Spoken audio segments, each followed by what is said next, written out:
All right. I just finished watching the movie Pig with Nicolas Cage and Alex Wolff.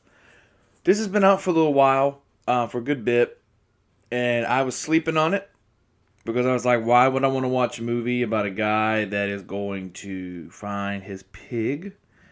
I thought it was going to be one of those goofy Nicolas Cage movies because everybody knows Nicolas Cage puts out a lot of goofy movies.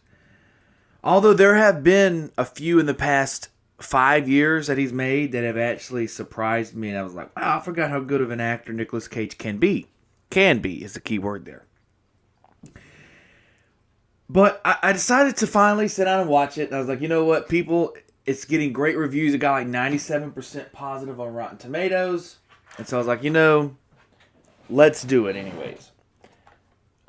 And I'm glad I did. The movie kind of has, if you're a fan of John Wick, that's kind of what I was like, man, they kind of going John Wick vibes on this a little too hard. But it's actually not that. It's a little darker of a movie than John Wick, but it has nothing to do with, I just assumed that it was going to be like a John Wick, but it's actually not.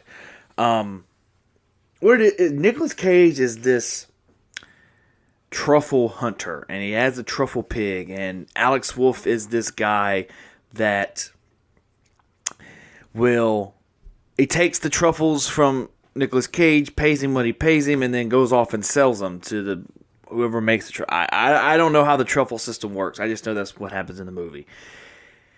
Someone comes in one night, beats Nicolas Cage up, and takes his pig.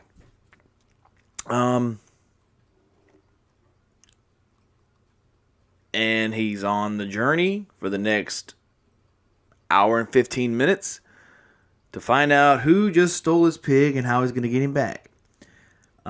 You actually learn a lot about the Nicolas Cage character in the movie. They don't just leave you hanging.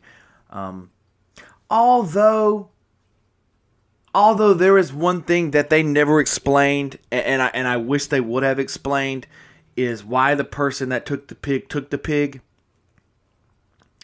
They don't really explain that, really, and I wish they would have just a little bit more, because I think it would have made more sense, but maybe it's not supposed to make sense. Maybe that's the whole point of the movie. Maybe it's supposed to be like that. So I've got a thing about Nicolas Cage. I don't want to watch his movies, but once I watch them, they're really good. And I need to stop judging Nicolas Cage for his past choices, movie roles wise. But Pig, man, this may be one of the best movies I've seen of the year. It was really, really good. There was no comedy, which, I mean, they tried to throw some in there, which would have made, I assume, some people laugh. Not me. I love in movies when, like, there's a scene and this person it stops filming them in the middle of a sentence and it goes to something more serious. I love when movies do that.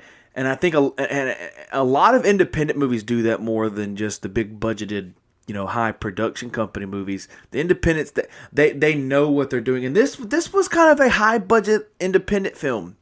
You definitely tell there was a lot of money going into it. And I don't think it was released in the theaters. And if they would have, maybe this would have been a sleeper. Box office takeover. But like I said, it could be one of the best movies of the year. I am doing a podcast, Best Movies of 2021, later this year. It's either going to come before or after the top albums of the year. So guys, get ready for that. It is November. It's almost December. So you guys know December, we kind of do 4 weeks maybe of the best of 2021. And those are always great. But Pig is gonna have to be a 4 out of 5 for me. It was very good. It was almost excellent. It was almost excellent. There were a couple of things that I thought were kind of didn't need to be in the movie. And that one big scene of, well, why did they exactly take the take the pick. And there's one thing about the movie that threw my whole perspective off, and this is it's not a spoiler, by the way, but I did not expect Nicolas Cage's past to be what it was. You know, I was expecting something. Well, I'm not gonna say that. That's gonna spoil it. But I did not expect his career choice and the reason he left his career and is now a homeless truffle hunter to be revealed like it did, and that was shocking to me. I was like, "What? Really?" But it made the movie all that more special. So 4 out of 5 for Pig with Nicolas Cage and Alex Wolff. I think you guys can buy it. I think it's streaming, probably Amazon. But 4 out of 5 for Pig. Definitely go watch it.